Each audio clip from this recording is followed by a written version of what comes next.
Takže čaute lidi, vítáme nás u našeho vlogu. A dneska si jedeme na trénink, ale ještě předtím, než pojedeme na trénink, si dáme zmrzku. A neměli bychom tu moc stát uprostřed silnice, ale to nevadí. Tak jdeme. Proč ne? No, Normální tak. lidi to dělají. No, ale no, to je pravda, my nejsme normální. Takže uvidíme se asi u zmrzky.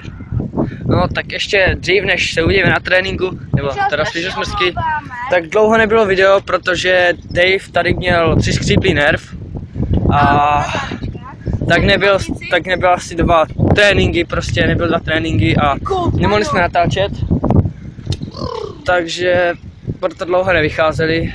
Strašně vám děkujeme za 15, no, teď už 15 odběratelů, no. A děkujeme za podporu. Jako za ty zhlédnutí, už máme přes 300 zhlédnutí za 3 videa. To je radost, bych řekl. Jo, Messi, Jo, máš strašně jasné. nadáváme, strašně moc vám nadáváme, že moc děkujeme. A To nedává smysl. Jo, čau. Čau. Dave, nechtěl bych, jak si dělá a zalez mi kolo. Ne, ale zalez mi kolo. A už jinak, že máme zmrzku, tak to sežereme a jdeme na trénink. Tak jdeme. Uvidíme se na tréninku. Vejte mi. Papa mi zbrží. Ty jsi mi to škrábl, čuráku. Hnusný. Tak, jsme na tréninku, tam už nám jde Mařík. To je naše trénovací hřiště. Gumik, když tady A tam ten pan vzadu, to je trenér, ten. Gumik, Jo, tam to je Gumik. A tam ten pan vzadu, co tam, ten trenér, ten startuje, trénuje dorost.